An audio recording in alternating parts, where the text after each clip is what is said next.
Este es el día del Señor, el día de alegría y de gozo. Vamos a suplicar la bendición de Dios nuevamente.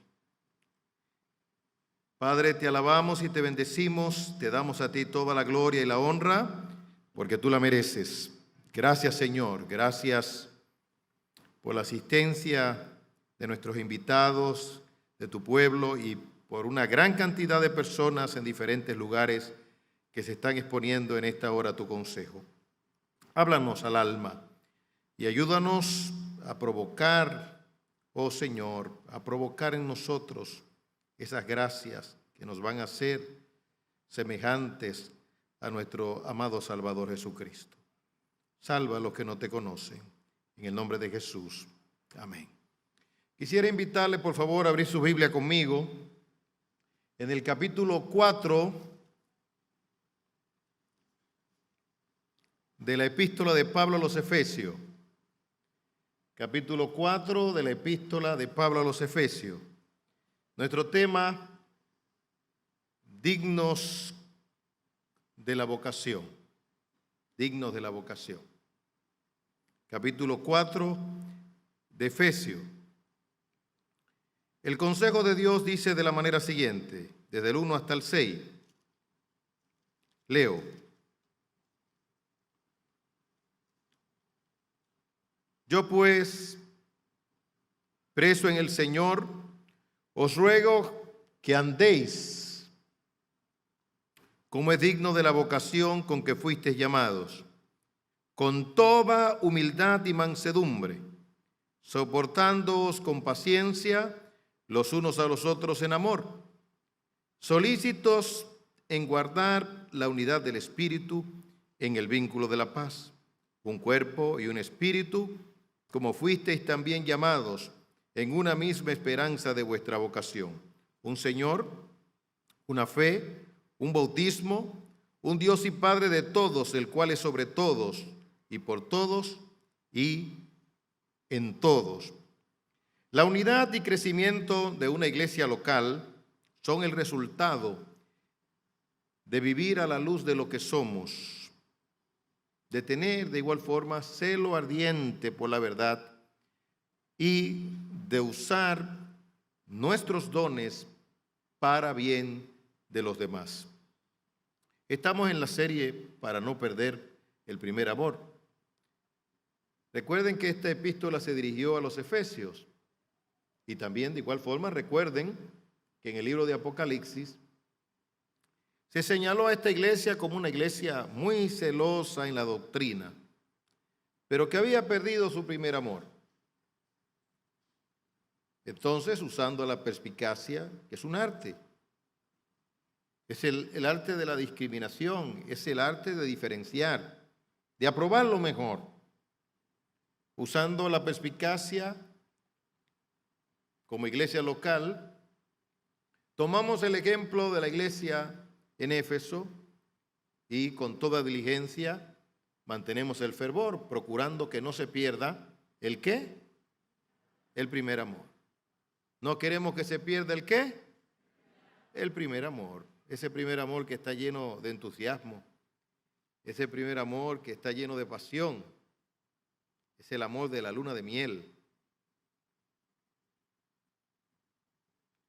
Es el amor erótico en el contexto de un matrimonio, pero que tiene un sustento en el amor ágape, un fundamento.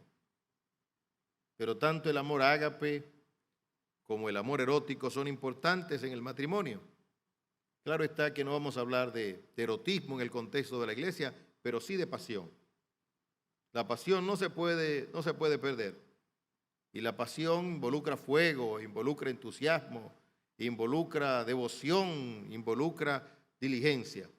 Entonces la serie lo que persigue es esto, que si hemos perdido el primer amor, lo recobremos. Y si estamos de nuestro primer amor, que lo mantengamos. Por allí veo a un joven, estoy viendo un joven que estaba evangelizando, lo vi por video.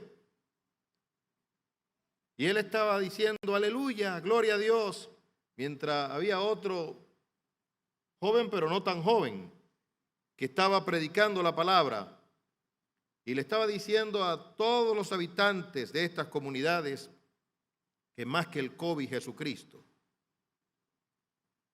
que más que esta providencia aflictiva, la protección divina. Iban en un carro con un micrófono y una bocina. Pero yo luego vi la grabación y mi fuego se encendió sin estar ahí. El fuego de ellos nos contagió, nos afectó de manera positiva. De eso se trata, de poner en práctica el primer amor. Anoche mi fuego también se encendió. He aquí otra joven que debe venir a predicar a los jóvenes uno de estos domingos. El mismo tema. Estaba hablando acerca de la humildad a través de un medio virtual. Y cuando yo estaba preparando esta exposición, pero la dejé y me quedé hipnotizado escuchándola a ella. Y parte de la exposición, porque hay una confluencia, tiene que ver con lo que expuso esta bella joven a todos sus compañeros jóvenes. Y esta exposición está grabada. Ella con una sonrisa, con una belleza, la belleza de la juventud, llena de pasión, hablaba del tema de la humildad, hablaba del tema de la mansedumbre, y yo emocionado y orgulloso, una de mis hijas en la fe, una de las hijas de esta iglesia. ¡Qué bendición tan grande! Es decir, que su primer amor, porque se sentía así en sus labios, que había un amor grande y una devoción, además lo que contaba. Yo puedo decir el mensaje completo, pero ese no es el tema de hoy. Pero ella sí decía, fuimos con la familia de vacaciones, merecidas vacaciones, una casa de 3 personas, y las 3 personas, la madre trabajadora, son mis vecinos. Se levantan temprano, al igual que nosotros, a trabajar. Se va la madre a trabajar, la veo cuando llega, yo llego también del trabajo. Se va el hijo a trabajar, un químico, y la hija química también, se va a trabajar también. Entonces merecían unas vacaciones y se fueron de vacaciones al este. Y dice ella, íbamos en un carro cómodo y cantando. Yo me imagino, porque yo estaba allí en la jipeta o en el vehículo cómodo, porque ella dijo, un vehículo cómodo, porque se trataba de un viaje. Y yo estaba allí en ese vehículo, yo estaba escuchando las canciones cristianas que tenían en ese vehículo. Y sé por qué eran canciones cristianas, porque entonces se le pinchó una goma. Y en lugar de maldecir, vieron una razón de glorificar a Dios. Dice que había una señora a cierta distancia que estaba vendiendo algo. Estaban interpretando la providencia de Dios. Yo estaba con esa familia, aunque no estaba ahí. Ya yo estaba, me llevó a ese lugar. De eso se trata. Hay personas que distancian su fe de las vacaciones, que distancian su fe de las comidas, pero no, es todo parte de un paquete de bendiciones. Decía ella, me emociona ver el cielo, a veces veo el cielo y glorifico a Dios. Yo creía que era yo el que estaba predicando, era ella, emocionada, expresando su devoción al Señor y afectando mi alma. Es decir, que hierro con hierro saca chispa. Sí, así cuando la verdad se predica con pasión, despierta a los que están dormidos y excita y motiva a los que están despiertos. Esa es la idea, como la exposición del domingo. Ese es el primer amor. Mi corazón ardía mientras yo estaba allí escuchando el consejo de Dios. Ardía así como aquellos que iban camino de Emaús. Cuando este hombre de Dios nos hablaba, y yo pienso que es consistente él con su prédica, porque es de lo que sale a predicar y a proclamar las buenas nuevas de salvación. De eso se trata, para que no perdamos el ¿qué? El primer amor. Una evidencia clara cuando se ha pedido el primer amor es la falta de unidad. Cuando no hay unidad en una iglesia, se ha debilitado el primer amor. Eso se puede aplicar también al matrimonio.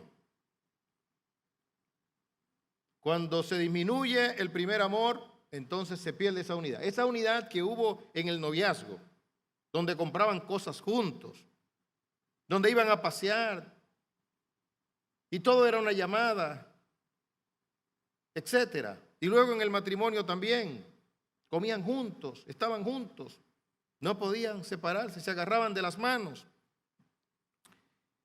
Pero después esto se fue perdiendo. Algo robó ese primer amor. Algún alambre hizo que se perdiera la energía, debilitó la energía de ese matrimonio. Cuando digo un alambre, estoy usando el símil de la electricidad, porque a veces tenemos una buena electricidad, pero hay un alambre, un cable, que hace que todo el sistema se debilite. Hay una descarga en la pasión, en la emoción. Entonces el matrimonio se puede perder, también lo mismo, en la familia. La emoción de salir juntos, con los niños, es una delicia.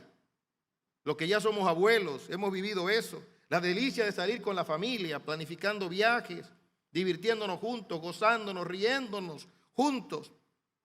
Pero podría pasar que uno de los integrantes de la familia se vea afectado o contamine a los otros y debilite la frescura, la emoción de la familia. En lo personal yo puedo bendecir a Dios por mi familia. Veo cómo ellos dejan de hacer todo lo que están haciendo cuando hay alguna actividad familiar. Quieren estar ahí, todos quieren estar ahí. Todos queremos estar allí presentes.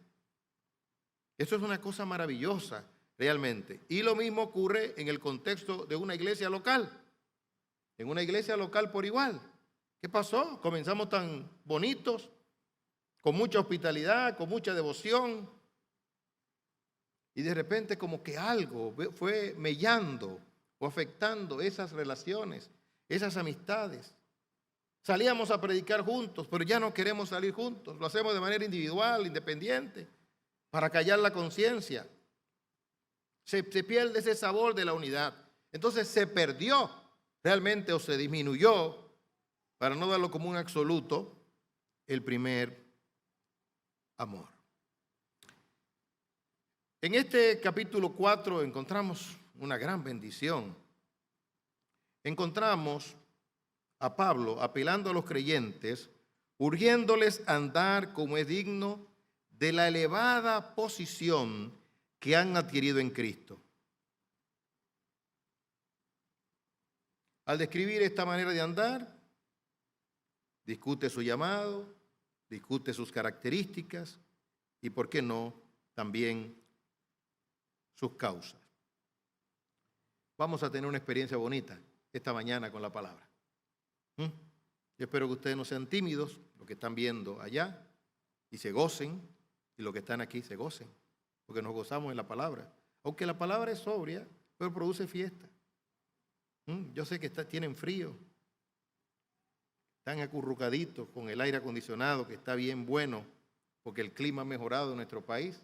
¿Cuánto bendicen el nombre de Dios?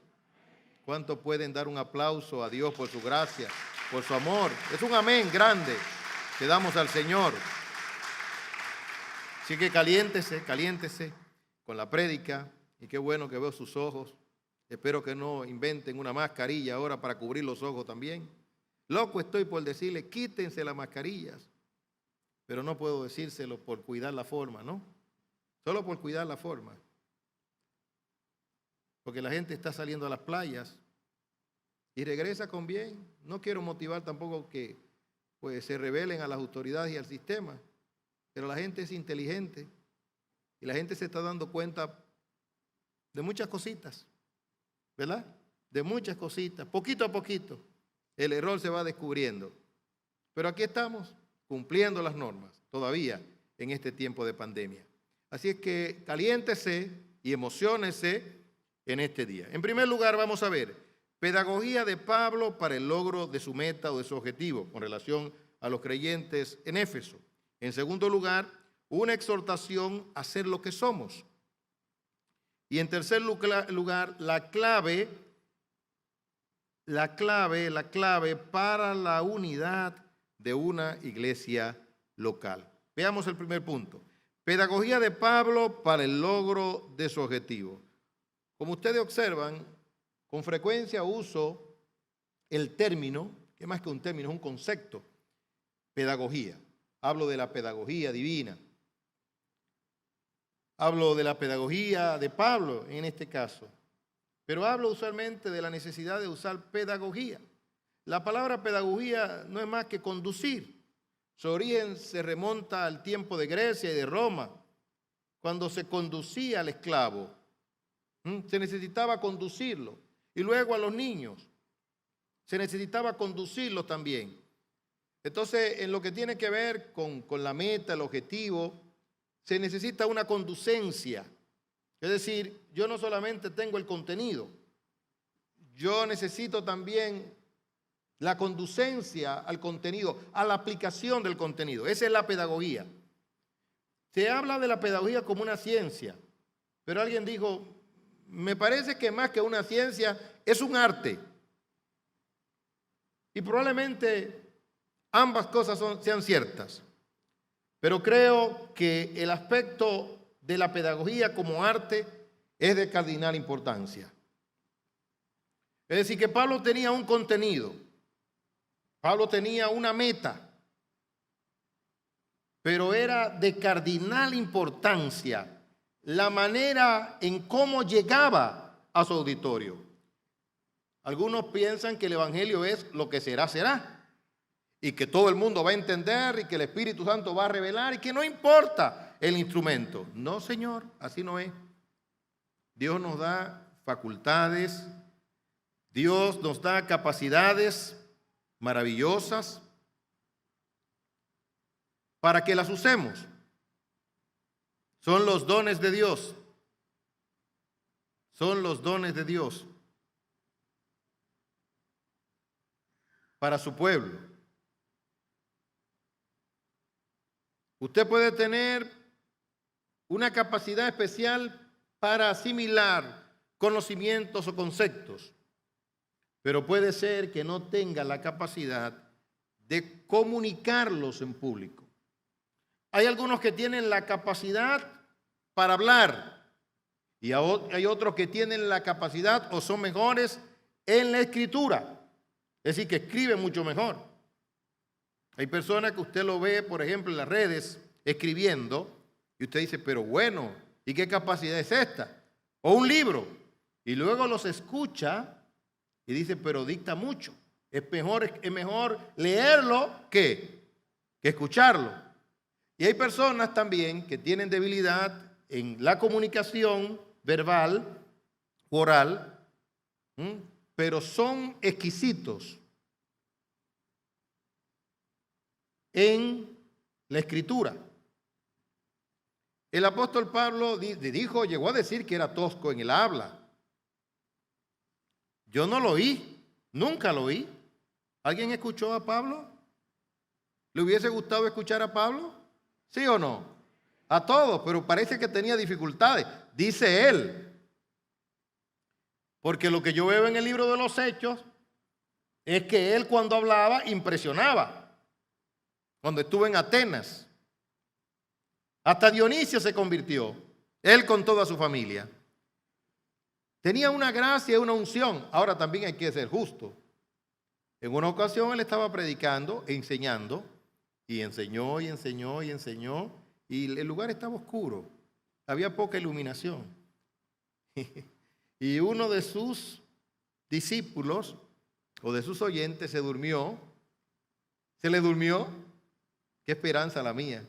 Aquí no hay ni uno solo durmiendo. Aquí no hay ningún solo eutico. Más le conviene que no se duerma, porque yo no tengo el poder de resucitar a nadie. Es decir, que el hombre se cayó y Pablo lo resucitó. Pablo le dio vida. Pero sí podemos ver el arte de Pablo al escribir. Yo me siento orgulloso de ser de los discípulos de Pablo, en el sentido de que Pablo es el apóstol de los gentiles y yo soy un gentil. Claro, un cristiano ahora, pero un gentil. No soy judío de nacimiento. En tal virtud, entonces bendigo a Dios por Pablo, por ese instrumento. 13 epístolas maravillosas.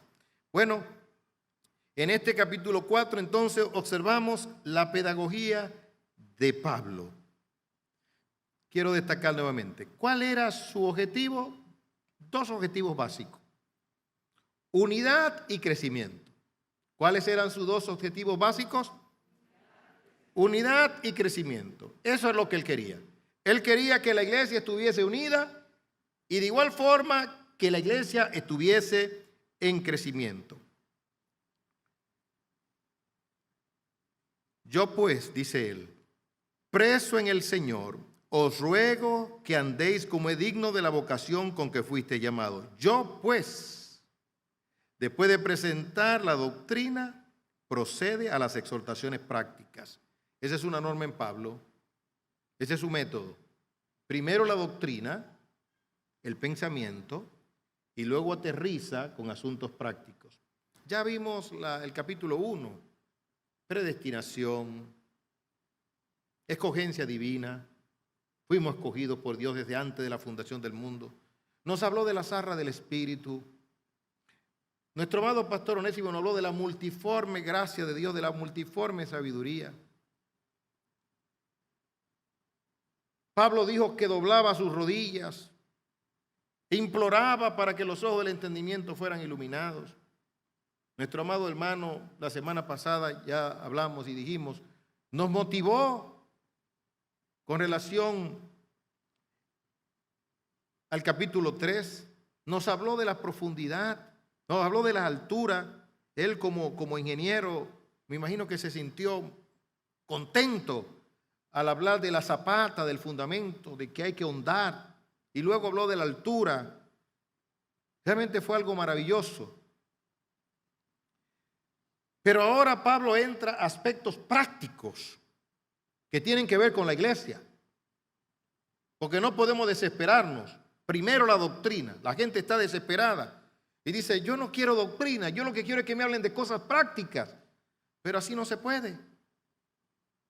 Y de hecho hay personas que saben la trascendencia del pensamiento y para conveniencia a veces rehúyen asuntos doctrinales. No hablemos de doctrina. He escuchado a personas que en tiempos pasados acentuaban la doctrina y sabían las consecuencias de la doctrina. Porque, querido Núñez, la doctrina ciertamente unifica, pero también la doctrina divide. Pero es una división correcta. Por eso algunos dicen, no hablemos de doctrina porque la doctrina divide. En efecto, ella divide. Ella está llamada a dividir. ¿Por qué? Porque hay personas que andan en el error.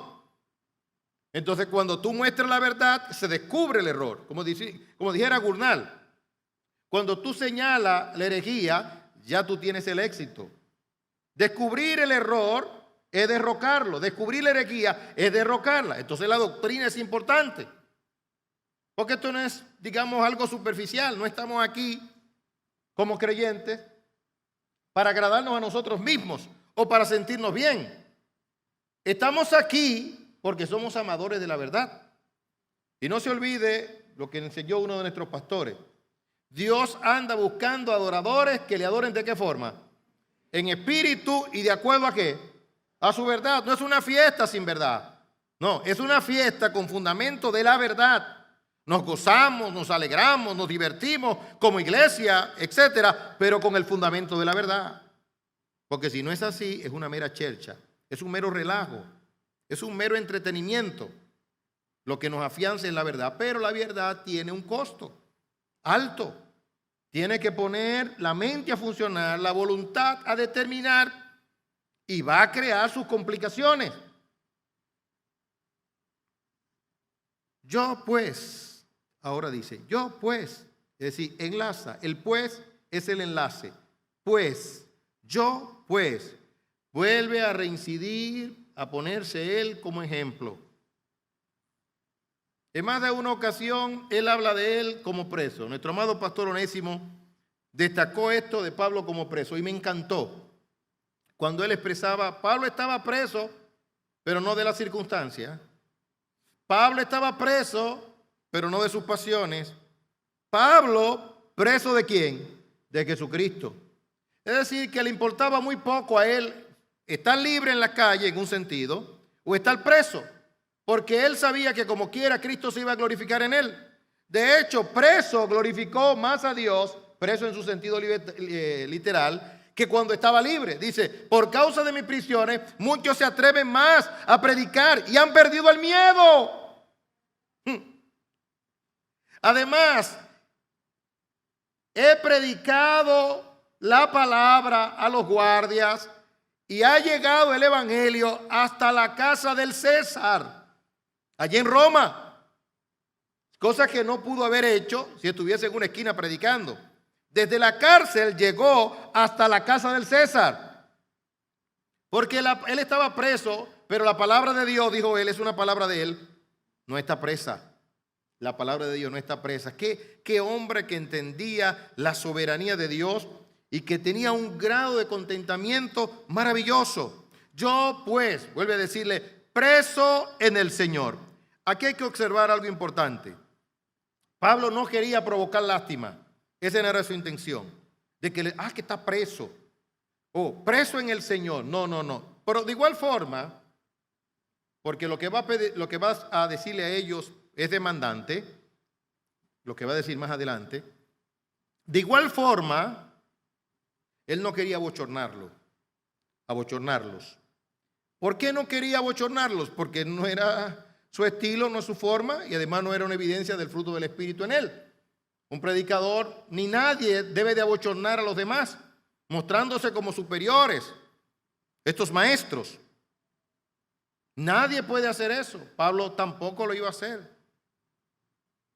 Pablo estaba utilizando esa expresión, yo preso en el Señor, como una forma de motivación a su auditorio. En segundo lugar, entonces observamos aquí mismo, dentro de este primer punto, dice, os ruego. Pablo tenía autoridad apostólica. Es decir, que él podía ordenar. Pero no. Usó un lenguaje de siervo. Os ruego. Se puso del lado de ellos. No fue la primera vez. Lo hizo con Agripa. También con los creyentes en Corinto. Lo hizo con los creyentes que estaban en Roma. Dice, hermanos, os ruego por las misericordias de Dios que presentéis vuestros cuerpos en sacrificio vivo, santo, agradable a Dios, que es vuestro culto racional. Esa expresión ruego es más que lo que nosotros sabemos hoy en día como ruego.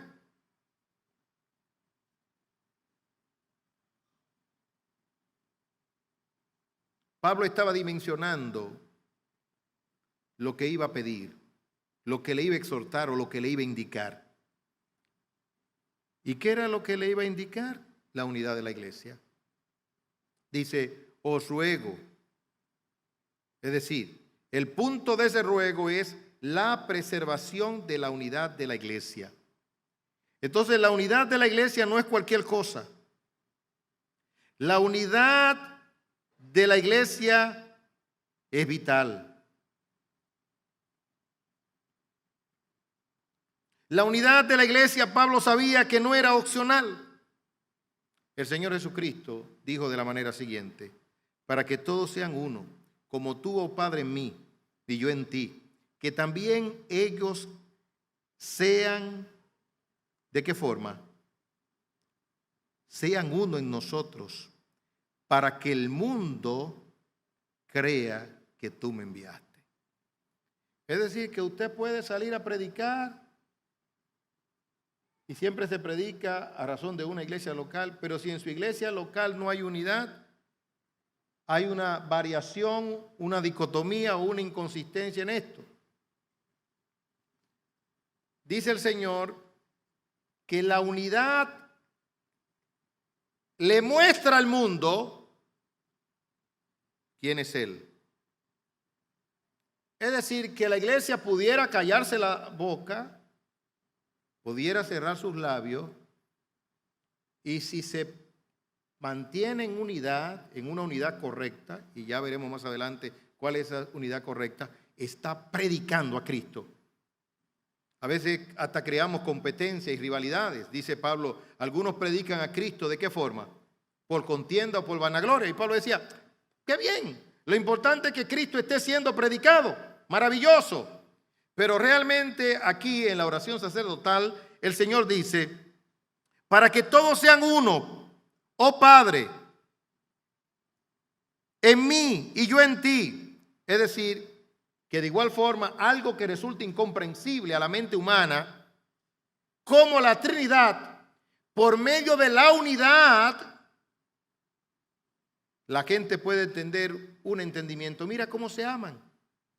Las metáforas o analogías usadas por Pablo, por ejemplo, cuerpo. Usted va a encontrar esa palabra cuerpo una y otra vez en los escritos de Pablo. Nosotros pasamos eso como por alto. Estamos tan familiarizados con el término cuerpo que no nos damos cuenta de la dimensión de esto. ¿Acaso se aborrece una mano?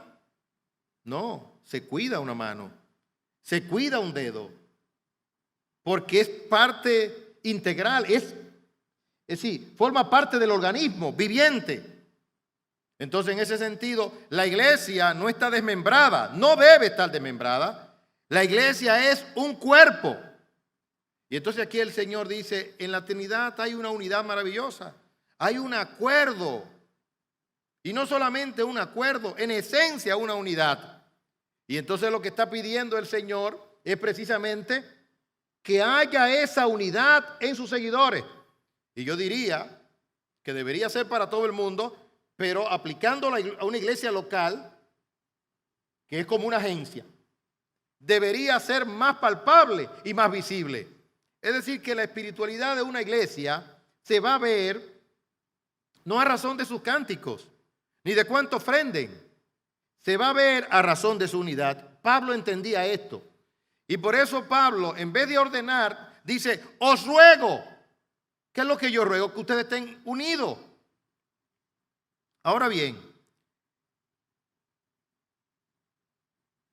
para poder estar unidos, entonces Pablo dice cómo ellos pueden alcanzar esa unidad. El segundo punto, aquí encontramos una exhortación a ser lo que somos. Hacer lo que somos. Alguien dirá, pero esto es una redundancia. Hacer lo que somos. Se está observando aquí el aspecto posicional. Lo que Dios dice que somos. Es como adaptar el cerebro, adaptar la mente, hacer lo que Dios dice que somos. Miren cómo dice el pasaje. Dice, os ruego que andéis como es digno de la vocación con que fuisteis llamados. Esto es tremendo, en verdad. Esto es tremendo. ¿Eres un príncipe? Esa es la idea. Compórtate como tal. ¿Eres un redimido, adoptado como hijo de Dios? Compórtate como tal. Esta demanda es imposible para el que no ha sido regenerado. Si tú no le puedes decir a un hipopótamo que vuele. ¿Por qué? Porque su naturaleza no es volar. Entonces tú no le puedes pedir a un no regenerado que se comporte como un cristiano. A veces nosotros nos desubicamos como cristianos y queremos pedirle a un inconverso que tenga una conducta cristiana. Y a veces hasta personas dentro de la iglesia que han hecho una profesión de fe nominal, pero que no dan evidencia de salvación en su sentido ordinario, a veces también queremos demandarle una conducta cristiana, cuando lo que deberíamos es retrotraernos un poco y esperar a que el Espíritu de Dios cree una nueva vida en esa persona. Lo que estamos diciendo aquí es que las demandas presentadas por Pablo aquí son demandas para personas que han nacido de nuevo. Es decir, a un regenerado sí se le recuerda, pero no es óbice o razón para que no usemos esta pedagogía. de manera arbitraria. Me explico. Yo no puedo hacer un juicio absoluto sobre las personas. Voy a hacer todavía más específico, más particular. Un hijo tuyo hizo profesión de fe, hasta lloró cuando se convirtió, pero imagínate que no haya llorado, pero si lloró, mucho mejor. Fue impactado con el evangelio. Bueno, los primeros días leyendo su Biblia y todo lo demás, muy contento, pero después, muchacho al fin, o joven, comienza a tener sus dificultades propias. Y entonces a veces en esa tendencia del padre o de la madre a descalificar, más del padre que de la madre, pero también las madres podrían portarse así. Y entonces para salir del paso, dice, tú no eres nada, tú no eres verdadero creyente. Ay, si Dios te tratara así. Y si otros te trataran así, lo puedes tratar así a él porque es un hijo tuyo. Y tú piensas que ese estímulo o esa exhortación o esa forma de hablarle le va a cambiar. No, así no apagará el pábilo humeante. ¿Y qué más dice la Biblia? Ni quebrará la caña cascada, dale el margen. Entonces usa la pedagogía de Pablo. ¿Cuál sería la pedagogía a usar con ese hijo que está apagado o como que pecó y hasta faltó 1, 2, 3, 4 veces? La pedagogía es, compórtate dignamente conforme a tu llamado. ¿Conforme a qué? A tu vocación. De eso se trata, básicamente. Es ese margen. Aún hasta una persona que usted puede encontrar en el acto mismo del pecado, a uno que se llama cristiano o uno que es cristiano, usted puede decirle, tú no eres cristiano porque usted lo encontró en el acto mismo del pecado. No, tampoco. No, lo más que puede decirle, eso no se espera de un hijo de Dios. Ya. Usted le está diciendo que es un hijo de Dios. Que eso no se espera de un hijo de Dios.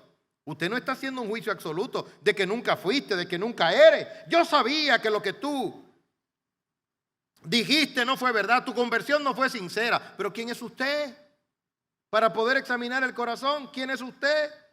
¿Y quién soy yo? Utilicemos la pedagogía de la Biblia, la de Pablo. Lo que se está diciendo aquí en pocas palabras es, sé lo que tú eres. Si tú no eres cristiano, eso será. Pero si eres nacido de nuevo, entonces dice Pablo y dice el Espíritu Santo en esta mañana, compórtate de esa manera.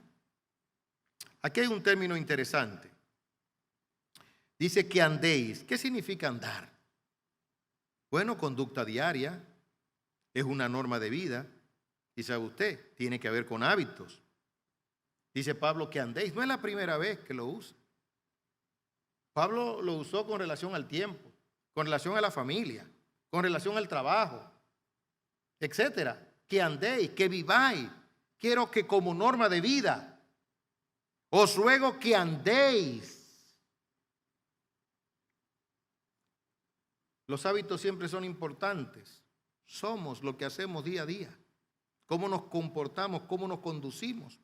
Más adelante él va a decir, sí, si ustedes tenían el hábito, ustedes andaban en mentira, ahora tienen que andar en verdad. Si antes ustedes andaban en malas palabras, ahora ustedes tienen que andar en buenas palabras. Si antes ustedes andaban robando, ahora ustedes tienen que trabajar y producir para compartir con aquellos que padecen de necesidad. Conducta diaria. Hay otra palabra aquí interesante, como es digno de la vocación. Esta palabra digno tiene en su raíz el significado de equilibrar la balanza. Maravilloso esto. De equilibrar la balanza. Asegurar que lo que haya en un lado sea igual al peso que se le coloca en el otro lado. Por ejemplo, y en su sentido práctico, una persona es digna, a la luz del trabajo que ha hecho, de su paga. Usualmente trabajo con gente, además de ser pastor. Hay gente que se puede pasar el día entero sin hacer nada. Y es más, procuran no hacer nada. Y luego exigen que se le pague al final del día, si es un obrero del día, asalariado por un día. Pero hay otros que si no han sudado ese día, ellos no se sienten bien con la paga. No se les asigna trabajo y cogen una escoba y buscan hacer algo, limpian algo, porque quieren justificar ese día. Lo dicho por la mujer de Proverbios 31 es cardinal. E Iglesia Bíblica de la Gracia, asúmelo como principio regulativo y como filosofía de vida. Dice que la mujer virtuosa de Proverbios 31 no comía, ¿es qué? El pan de balde. Esto debe de ser una norma. No es que ella era pretenciosa. Es que ella sabía que no podía vivir de dádivas. No es que no se reciba una dádiva en un momento determinado de providencia, pero se sabe que está en deuda, que hay que reciprocar eso, que hay que hacer eso más transferible o hay que hacerlo transferible. ¿Qué es lo que hay que hacer transferible? El ayudar a los demás. A mí me ayudaron, yo debo ayudar a los demás. Doy de gracia lo que de gracia he recibido, pero como norma no puedo ser un aprovechador. Entonces la mujer de Proverbios 31 como norma no comía el pan de balde. Bien podemos decir de la mujer de Proverbios 31 que era una mujer, ¿cómo? Digna. Era una mujer, ¿cómo? Digna. Y si usted le va a poner el nombre a una hija suya que se llame Digna, enséñele lo que significa digna. Digna es merecedora. Yo hice un trabajo y como lo hice, merezco la paga. No para exigir, pero es el equilibrio en la balanza. Eso es lo que se está diciendo. Aquí Pablo dice, entonces, ¿cómo es digno de qué? De la vocación con que fuiste llamado. La palabra vocación es estándar. Es decir, una vocación es un llamado. Es a lo que tú fuiste llamado. Ahora resulta y viene a ser que el llamado que tú tienes no es para ser médico. Según el texto, quiero decir, ¿verdad? Eres médico, gloria a Dios. Eres arquitecto, gloria a Dios. Siente que tu vocación fue esa. Aquí se está hablando de una vocación superior, de un llamado superior. Se está hablando de escogencia. A la vocación con que fuiste llamado. ¿Quién te escogió? Dios. Oiga, qué privilegio tan grande. Él te escogió. Ahora resulta que esa vocación o ese llamamiento tiene dos aspectos cardinales. Lo que se conoce como el llamamiento externo, el llamado de Dios que te está haciendo ahora mismo, donde quiera que tú estés, Dios te está haciendo un llamado. A los que están aquí, Dios les está haciendo un llamado. Es el llamamiento externo por medio de su palabra, pero el segundo llamamiento es el irresistible. Es el llamamiento de adentro, el interno. Es lo que se conoce también como el llamamiento eficaz. Cuando Dios te llama y tú no puedes resistirte a ese llamamiento. Entonces Pablo está hablando de esa vocación que tiene que ver con ese llamamiento. Como es digno de la vocación que con que fuisteis llamados. A eso está apelando Pablo. Entonces, ¿cómo tiene que comportarte? De acuerdo a la balanza, conforme a la vocación con que fuiste llamado. Amigo mío, hermano mío, ¿qué demanda más grande? ¿Ya usted se está dando cuenta que esto no se puede aplicar a un inconverso? Que lo que se está esperando de usted es una conducta superior, es un espíritu superior. ¿Estás preparado? Porque déjame decirte que el diablo conoce la exégesis de este capítulo. Yo no sé si tú lo sabías.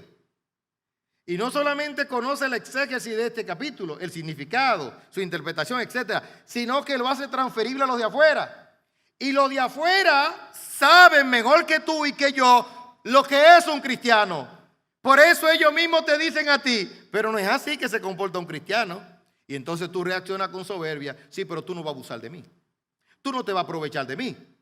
En vez de tener mansedumbre y quedarte con la boquita callada y sufrir por causa de Cristo. Y si el impío tenía la verdad, entonces tú tienes que decirle, perdóname. Y entonces tú lo desarmas. ¿Sí? No hay una cosa que desarme más al otro que cuando tú te humillas y pides perdón. ¿En qué tú entiendes que no me he comportado como un cristiano? Que te explique, pero no con soberbia. Y entonces tú vuelves sobre tus pasos.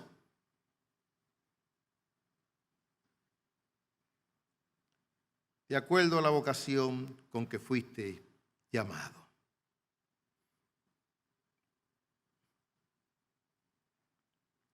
En Romanos capítulo 6, por ejemplo, ampliando la idea, se dice que un creyente está muerto. ¿Pero muerto a qué? Al pecado. Y Pablo no solamente dice que estamos muertos al pecado, hay una palabra contable, de origen contable, que él usa en el capítulo 6. Dice, consideraos muertos al pecado. Se podría traducir de manera literal, contabilizaos muertos al pecado. Y alguien dirá, ¿y por qué contabilizaos? Aquí yo tengo un contador, aquí tengo otro contador. Contable. Bueno, porque en contabilidad no puede faltar un centavo, ni puede sobrar un centavo. Forma parte de las ciencias exactas. Si faltó algo, hay que darle para atrás todo, a buscar ese chele, ese centavo. Entonces Pablo lo que está diciendo en Romanos capítulo 6 es, sé minucioso, exhaustivo, en considerarte muerto al pecado. Ahora, ¿para qué te va a considerar muerto al pecado? ¿Alguien sabe? ¿Para qué debemos considerarnos muertos al pecado? ¿Alguien grita? ¿Cómo? ¿Para vivir con Dios? ¿Sí? ¿Para qué debemos considerarnos muertos al pecado? ¿Para? Bien. ¿Para qué debemos considerarnos muertos al pecado? En un sentido, para no pecar, exacto, pero está la respuesta implícita ahí. Debemos considerarnos muertos al pecado para vivir muertos al pecado. ¿Para qué debemos considerarnos muertos al pecado? Al pecado, para vivir muerto al pecado, porque la consideración es ¿de dónde? Es de la mente. ¿Y el vivir de qué es? Del hábito. Entonces, yo debo vivir muerto al pecado. Ahora, yo le voy a hacer una pregunta a usted. ¿Usted ha visto, físicamente hablando, alguna vez que un muerto se ofenda? Usted le puede decir todo lo que usted quiera a un muerto. Por eso es que hay gente que odian tanto a otra gente que ni le desean la muerte. Le dicen, yo quiero que tú estés vivo para que tú veas mi triunfo y te lamentes. Porque si se murió, ya se le fue la inspiración de vivir. De allá ahora ya se murió. Usted no ve en el debate en los Estados Unidos. Se enfermó el presidente, ya desarmó al otro. Ya el otro no puede decir nada porque está enfermo. ¿Qué usted va a hacer con un muerto? Nada, enterrarlo. Ahora la pregunta es, ¿usted como cristiano se considera como norma de vida muerto al pecado? ¿Sí? Amén. Pues tiene que vivir como norma de vida muerto al pecado. De eso se trata. Ahora, en su sentido positivo, también tiene una aplicación. Dios lo llamó para sentarlo en los lugares celestiales en Cristo. Usted tiene que vivir ¿dónde? No muerto, no, en ese sentido. Usted está muerto al pecado, pero vivo para con Dios. Usted tiene que vivir considerándose sentado en los lugares celestiales en Cristo. No significa vivir en un limbo. Significa sentir el privilegio de haber sido escogido por Dios. ¿Desde cuándo? Desde la fundación del mundo. Tan sencillo como eso.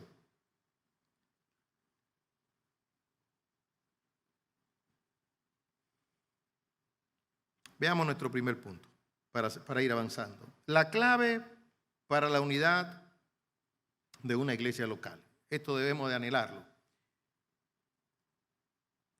Ya lo he dicho, el objetivo principal de Pablo es duplo: unidad y crecimiento de la iglesia de Éfeso. Y observamos lo siguiente: no puede haber unidad si no hay santidad y verdad. ¿Usted puede repetirlo conmigo? No hay... No, después de mí, no hay unidad si no hay santidad y verdad. Y no puede haber crecimiento, dígalo con fuerza, y no puede haber crecimiento si no hay unidad. Excelente. A la unidad entonces le precede la santidad, y la vía para la santidad es la verdad. Padre, santifícalo en tu verdad. Dice el apóstol inspirado, con toda humildad y mansedumbre, soportándoos con paciencia los unos a los otros en amor.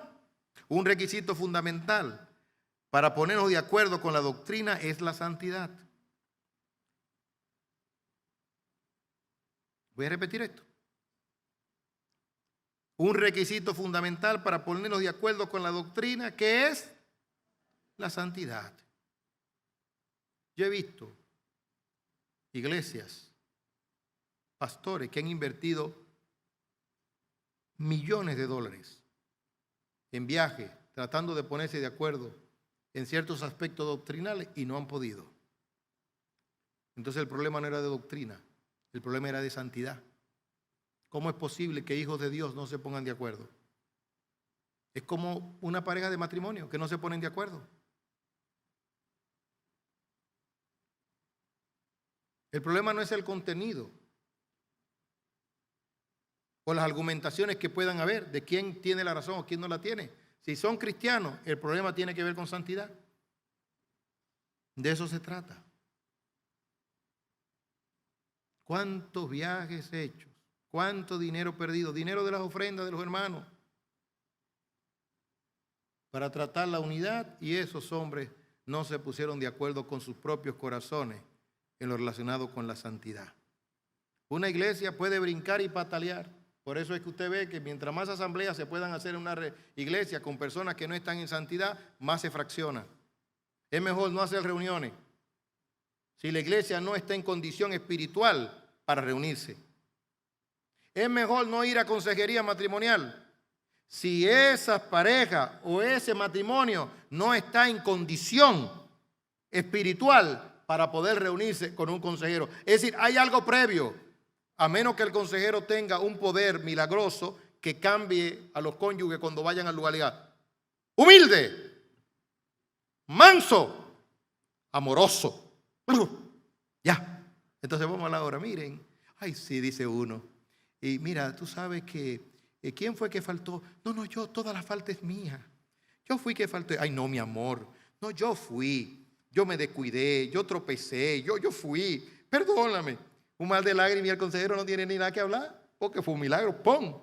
Pero cuando no, ahí dimes y diretes y no hay solución. Igualmente en una iglesia. Yo opino que lo que se debió hacer, y el otro dice, yo estoy contrario a lo que ese opinó. Porque a mí lo que me parece es, y viene el otro y dice, la iglesia fraccionada en 40 pedazos. ¿Por qué? Porque hay carencia ¿de qué? De santidad. Entonces, un prerequisito para la unidad, ¿qué es? La santidad. ¿Y dónde lo vemos? En el mismo Evangelio de Juan, capítulo 17. En la oración sacerdotal, antes del Señor rogar para que sean uno, dijo, Padre, santifícalos, ¿qué? En tu verdad. ¿Tu palabra qué es? Es la verdad. Es decir, que lo primero que necesitamos es santidad para que pueda haber unidad. A la unidad le precede la santidad, y la vía para la santidad es la verdad. Dice Pablo, con toda humildad y mansedumbre. Asimismo, ¿qué significa esto entonces? 1, humildad. Dice Pablo, con toda humildad, no con parte de la humildad, con toda humildad. Esta palabra fue ridiculizada por los griegos, fue ridiculizada por los romanos. De hecho, no existía en el vocablo griego. Es una palabra nueva, o fue una palabra nueva, es una palabra cristiana. De ahí es que entiendo lo que dijo el político. Quedé abrumado cuando él dijo, el político pretencioso dominicano, dijo, no me hablen de humildad, porque esa palabra humildad es una palabra religiosa. Claro, él estaba hablando con conciencia de causa. Él estaba siguiendo el pensamiento obstinado, arrogante, orgulloso de los griegos y de los romanos. ¿Pero qué significa? Significa lo siguiente: pensar o juzgar con docilidad. Pensar o juzgar con docilidad. Alguien bien dijo, toda virtud tiene su raíz en la humildad. Oiga, qué grande esto. Toda virtud tiene su raíz en la humildad. ¿Qué es la humildad? Conciencia correcta de nosotros mismos, ya lo dijo Sara en su exposición de anoche. Pero no solamente dijo conciencia correcta de nosotros mismos, sino conciencia correcta de Dios, de quién es Cristo, de quién es Dios Padre. Cuando yo sé quién soy, por su palabra, me humillo, me quebranto. Pero cuando yo sé quién es Dios, su gracia, su amor para conmigo. El Señor se identificó como humilde. Aprended de mí que soy manso y humilde de corazón. ¿Quién es el humilde? Al que tiembla ante la palabra de Dios. Entonces Pablo está diciendo, manéjense con docilidad, sean humildes, con cordura, con conciencia de quiénes son ustedes. Estimen a los demás como superiores a ustedes mismos. No busquen su derecho propio. Cristo se humilló hasta lo sumo y asimismo el Padre lo exaltó. La segunda palabra aquí usada por Pablo es mansedumbre. Dice, con toda humildad y mansedumbre. ¿Qué es mansedumbre? Bueno, la mansedumbre procede de la humildad. No puede haber mansedumbre sin humildad. Pero en su esencia, mansedumbre es ira bajo control. Pero todavía más, es poder bajo control. Un cristiano tiene que cuidarse de la siguiente tentación cuando es provocado, sobre todo si fue guapo en el mundo. Si no le importaba nada, si era temerario, si era necio, ¿no? Y que no barajaba pleito, y que era fuerte y grande, y sabía karate, y sabía boxeo, y sabía lucha libre, y por eso no barajaba pleito. Ahora que cristianos lo provocan, y él dice, ay, si tú me conocieras cuando yo era del mundo. No, esa no es la idea. No. O la mujer que era malapalabrosa, que no barajaba un pleito, y entonces lo provocan y se acuerdan, yo soy cristiana. Entonces se le zafa decir, ay, si tú me conocieras cuando yo, ay, si yo fuera del mundo, si tú me lo hubiese hecho cuando yo no era cristiana. No. Ahora sí tengo que decirle que ese que tiene toda su fuerza, tiene la capacidad para aquel que le está provocando, darle sus buenas trompadas, tirarlo al suelo y hasta asfixiarlo si quisiera. Pero él tiene todo su poder emocional y físico bajo control, pero no bajo control de él. No es asunto de 1, 2, 3, 4 y 5 hasta contar a 10. Es bajo el control del Espíritu Santo. Porque viene a ser que la humildad es un fruto del Espíritu. Y viene a ser también que la mansedumbre, ¿qué es? Un fruto también del Espíritu. Es decir, que tiene su ira bajo control. Está indignado, está molesto, pero no la suelta, sino que la frena, la regula. La mejor forma de describir la mansedumbre es un caballo salvaje domado. ¿Fue que le extirparon el salvajismo? No, se lo controlaron. El salvajismo todavía está dentro del caballo. Y en algún momento puede ser que le salga el salvajismo. En un momento, pero tiene su energía bajo control, su fuerza están controladas. O una forma arquitecta y química de poder describir esto es una presa. El río caudaloso, le sacamos energía. Perdió, digámoslo así, su fuerza. No, la tiene. Lo que esa fuerza está haciendo, ¿cómo?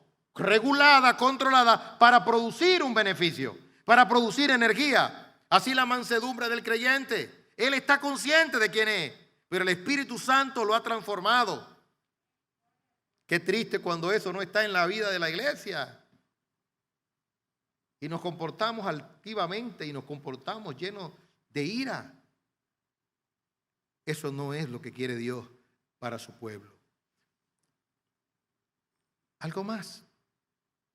Paciencia. Paciencia, soportando con paciencia. La paciencia es el resultado de la humildad y la mansedumbre. La paciencia aquí básicamente se puede describir como capacidad de aguante. esa capacidad de aguante, sobre todo esas esposas que tienen esposos inconversos, que tienen esa capacidad de aguante, no para tolerar el hecho de ser maltratada hasta la muerte. Líbranos Dios, no es de eso que se trata. Es la capacidad para no ser peleonas, y es la capacidad para predicar el evangelio, como dice Primera de Pedro capítulo 3. ¿De qué forma? Sin palabra. Y si eso es la mujer que tiene un esposo inconverso, ¿cuánto más la mujer que tiene un esposo creyente?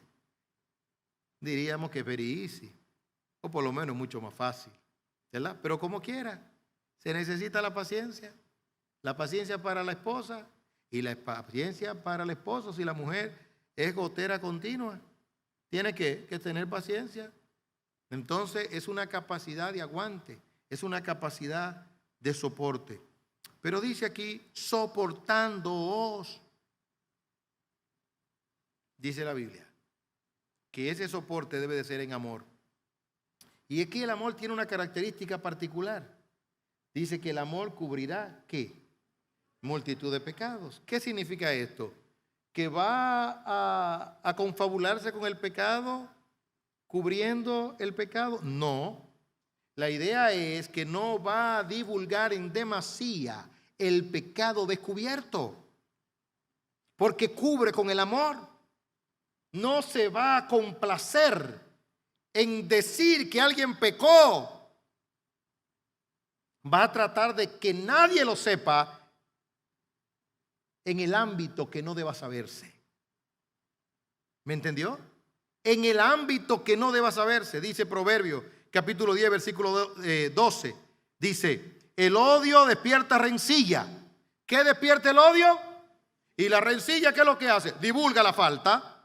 Pero el amor, dice aquí, cubrirá todas las faltas. El amor cubrirá todas las faltas. Entonces, dice, soportándoos unos a otros. ¿Cómo? En amor. Finalmente, el texto nos muestra que la unidad debe ser perseguida. Dice, solícito en guardar la unidad del espíritu en el vínculo de la paz. ¿Qué significa solícito? Apresurarse. Tiene que ver con celo, tiene que ver con diligencia. Ahora bien, nuestro hermano Olivero ayer nos daba una ilustración. Dice que Dios lo iluminó y nos compartía esto a los oficiales y nos decía, yo pensé en un seguro. Usted tiene un seguro. Y él hablaba de esto por una experiencia que tuvo, ordinaria, con uno de sus obreros, que pecó y en vez de arrepentirse, él se ocultó y se fue lleno de miedo. Dice, tú no has leído la Biblia.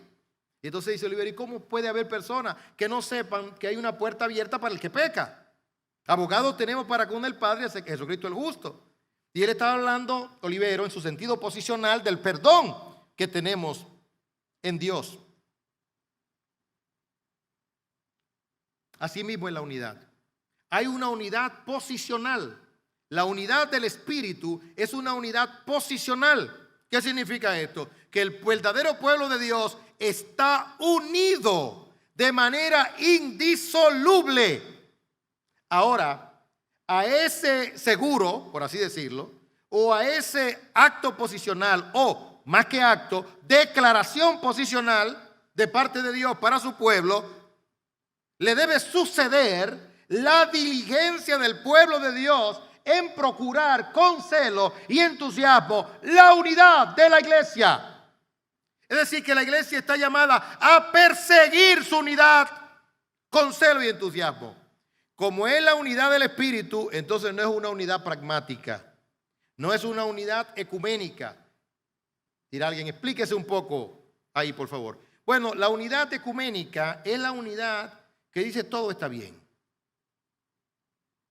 Estamos peleando por un punto en común, nos ponemos de acuerdo, pero tenemos 10 puntos esenciales en los cuales no estamos de acuerdo. Desechemos esos 10 esenciales, nos ponemos en este punto pragmático y práctico y mediático y le mostramos al mundo que estamos juntos. Sí, pero que hay un problema. Esos 10 puntos atrás son puntos cardinales. Dice la unidad ecuménica, no importa. ¿La unidad está primero que la verdad? No. Pablo está diciendo no. La unidad del Espíritu se sustenta en la verdad. La unidad ecuménica, al ser pragmática, busca un beneficio de forma temporal. Y los que la promueven tienen un beneficio mediático, particular, de poder, de fama, de que rehuyen a la persecución. Explíqueme, ¿cómo puede una iglesia verdadera desfilar en contra del aborto con iglesias que dicen que hay un hombre que es el representante de Cristo en la tierra y el vicario del Espíritu Santo?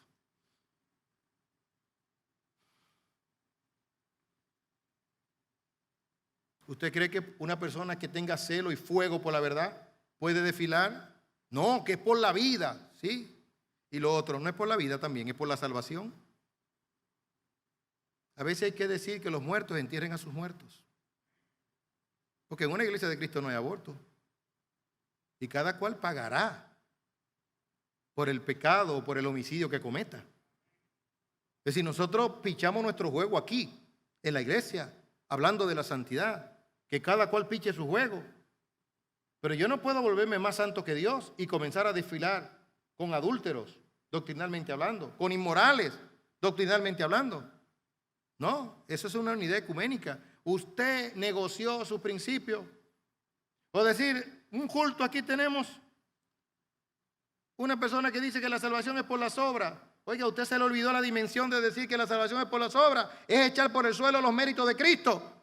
O usted tiene por inmunda la sangre de Cristo y no le importa que esa persona con su sotana menosprecie la verdad del evangelio. Ahí usted está con uno del Corán. No, es que él también está contra el aborto. ¿Y usted va a desfilar por eso? Usted sabe todas las implicaciones que tiene el Corán y que tiene el islamismo. Jesús dijo, yo soy el camino, la verdad y la vida. No dos caminos, no tres caminos, un camino, una verdad y una sola vida, Jesucristo. ¿O creemos o no creemos? Miren por qué no es una unidad ecuménica. Dice un cuerpo, no dos cuerpos. Dice, ¿qué más? Y un espíritu, una misma esperanza, un Señor. Pero ¿cuál Señor es el tuyo? Explícame cuál es el tuyo. Una fe, dime cuál esperanza es la tuya. ¿Y qué más dice? Y un bautismo. ¿Cuál bautismo? ¿El de los párvulos? ¿O el bautismo real del Espíritu Santo que se evidencia o se muestra de manera simbólica por el bautismo de inmersión? Es la unidad en el Espíritu. ¿Nos veremos pretenciosos cuando procuramos esta unidad? Sin lugar a dudas, porque ya dije, el predicar de la unidad hace una demarcación, va a producir división. ¿Por qué? Porque esa verdad tiene dos elementos fundamentales. Número uno, la santidad. Y número dos, la doctrina. Es decir, la verdad. Y no se pueden separar. Aplicaciones. Número uno, aprendamos a usar la pedagogía bíblica con todos. Sí, con todos. Por ejemplo, una de las 7 leyes de la enseñanza o del aprendizaje, ¿cuál es? La repetición. Dice Pedro, no me cansaré de repetir o qué, las mismas cosas. Ahí está el maestro. Ahí está el maestro. El maestro está entrando en una nueva modalidad. Él se rehusó. No quería hace un tiempo. Porque no quería que una información nueva entrara a su mente, porque la veía casi imposible. Porque tenía un prejuicio con una información que él ya tenía. Tenía que ser enseñado a desaprender.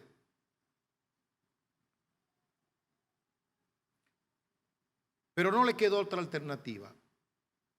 O lo expulsaban del trabajo, no por el centro donde él estaba, sino el sistema. El sistema lo bota del trabajo. Ahora mismo no puede existir un solo educador que no sea digital. Ahora no puede existir un solo educador que no maneje una laptop. Lo mandan para su casa, sembra yuca. Todos los educadores ahora mismo tienen que manejar una laptop o una tablet. o una computadora convencional. Tienen que saber el concepto de Internet. Tienen que saber el concepto de plataforma. Tienen que saber lo que es un teclado. Tienen que saber lo que es un mouse, etcétera, etcétera, etcétera. Tuvo que concentrar su mente forzosamente, porque decía, no hay otra forma de dar la educación porque todos los estudiantes están en su casa. Nos metieron en el aspecto virtual por gravedad o por obligación. La mente fue concentrada, 1 curso, 2 cursos, 3 cursos, 4 cursos, 5 cursos, más recursos. Y de repente casi llora como un niño. Feliz y contento. Lo entendió, su cerebro hizo un clic y comenzó a entender lo virtual y a decir, pero esto era tan fácil. Cuando se metió en el mundo de la virtualidad, ahora no debe salirse. Si se sale de la virtualidad, del aspecto virtual, se le afecta su memoria y todo lo que aprendió lo puede olvidar. Es decir, ya no hay marcha atrás. Ahora lo que tiene es que aprender nuevas modalidades, tiene que buscar nuevas herramientas, ahora tiene que buscar nuevos recursos porque ya se le está dando la plataforma. Y mientras más se va metiendo en el mundo, más eficaz va siendo en el trabajo que tiene que desempeñar como maestro y pedagogo, con la nueva pedagogía de este tiempo, que es la virtual. El nuevo método de este tiempo, que es el virtual, sin dejar los rudimentos y los aspectos ordinarios. Dirá alguien, y entonces, que la Biblia siempre es sabia. Pablo sabía que hay un clic en el cerebro de la gente. ¿Y cómo tú puedes llegar a ese clic? Tú tienes que llevarlo a la dimensión espiritual. Hay gente que puede estar en la iglesia y está tan distraída como ese profesor, porque el profesor lo que le pasaba era su distracción. En parte una haraganería del conocimiento, porque entendía que no podía poner su mente a trabajar de manera forzosa. Así hay gente que cuando se convierten a Cristo es una pseudo conversión o una conversión no muy poderosa, aunque eso está para discutirse. En tal virtud, entonces, no logran acentuarse en lo espiritual y se quedan en la esfera de lo humano. No han caído en lo virtual espiritual, no han caído en la dimensión espiritual, no entienden los conceptos porque están distraídos. Pero cuando se concentran, viene el clic. El clic le puede llegar hasta en el momento de la conversión. Es el impacto del momento, donde ven todo de manera diferente. Dice, más son los que están con nosotros que los que están con el mundo. Lo veo todo claro. Ante esa virtualidad espiritual, entonces los del mundo no le pueden entender. ¿Y cómo le van a decir que está? Que está loco. ¿O cómo le dicen a esos inventores? ¿O cómo le decían a esos inventores de software? ¿Cómo le decía? Que estaban locos porque tuvieron que retirarse a un garaje y descubrir, un clic, descubrir. Y entonces llevarlo al mundo y hacerlo entendible a los financistas para que ellos lo proliferaran al mundo entero. ¿Estás aquí todavía? ¿Me estoy dando a entender? ¿Me estás entendiendo? ¿Dónde está tu clic? ¿Por qué no puedes entender poner a Dios en primer lugar? No, porque tú estás en la esfera de lo humano. ¿Por qué no puedes entender el concepto de la humildad? ¿Por qué? Porque estás en lo humano, todavía en lo carnal. ¿Por qué no puedes entender la mansedumbre? Porque estás en lo humano. ¿Por qué no puedes entender el beneficio de la generosidad, de predicar la palabra, la generosidad con los necesitados, la generosidad con la extensión del reino? Porque estás en una esfera inferior y no puedes entender a los que han sobrepasado esa esfera ordinaria por su concentración de mente, están en una esfera mayor y más gloriosa. ¿Cuál es el resultado? Eureka, eureka, lo encontré. Como dijo el profesor, saltó de alegría. Aleluya, qué bueno, qué bueno, qué bueno. Y cuando vio que sus estudiantes ya estaban en la plataforma, gritó desde una aula a otra, ya tengo casi todos mis estudiantes, están en mi plataforma. ¿Y así, Kendi? Porque estaba viendo resultados. Y se va a seguir gozando más y más cuando él vea que puede poner sus notas, cuando vea que la evaluación diagnóstica la va a hacer digital, cuando vea que la sumatoria de todas las notas no la va a hacer él, sino la va a hacer el software y la misma plataforma. Cuando pueda comunicarse con los padres de manera virtual, tendrá que hablar poco y trabajará menos, porque ya no tendrá que transcribir tantas cosas, porque los libros están de forma digital. ¿Ve todos los beneficios que tiene? Así mismo es la vida cristiana. Así mismo el clic, cuando tú lo cojas y tú digas, y esto era así, ¿y por qué no me lo dijeron antes? Quiera Dios que no te toque el clic 2 días antes de morirte. Y tú dices, ay Señor, ¿y ahora me va a llevar? Tan bueno que estaba esto. No, que te llegue ahora. Pídele al Señor, toca mi cerebro, toca mi alma, toca mi mente, toca mi ser. La pedagogía con tus estudiantes en otro aspecto, la pedagogía con tu esposa, con tus hijos. A mis hijos ninguno de ellos lo he desechado, ninguno. Y no pienso desecharlo a menos que ellos mismos se desechen. A mis hijos cuando tienen conductas que no me parecen correctas, les digo, así no es que se comporta un hijo de Dios. ¿Quién tú eres? Tú eres un hijo de Dios. Compórtate como un hijo de Dios. A mis hermanos de mi iglesia nunca le digo, tú no eres. No creo que haya un solo que le haya dicho, tú no eres. Podría decir en grado extremo que no muestra frutos, pero no que no es. Pero como norma para afectar la voluntad, lo que digo es, compórtate como lo que tú eres, dignamente, y un hijo de Dios. Se espera más de ti, se espera más de mí. Amigo, si estás aquí y quieres disfrutar de lo glorioso del cielo y ser parte de una comunidad unida en Cristo y que procure esa unidad, hoy es día de gracia, hoy es día aceptable, hoy es día de salvación.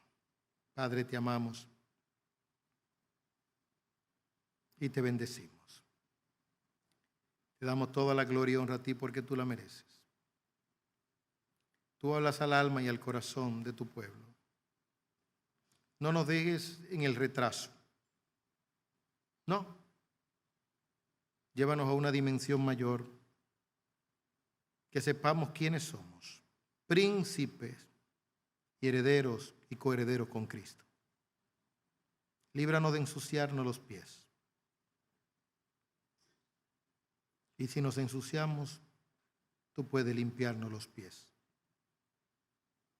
Y más que tú, tu Espíritu nos perdona y nos conduce al perdón que es en ti. Y el Padre nos abraza con su amor. Sé con nosotros, ayúdanos a participar del pan y de la copa con actitud reverente. Por Cristo Jesús. Amén.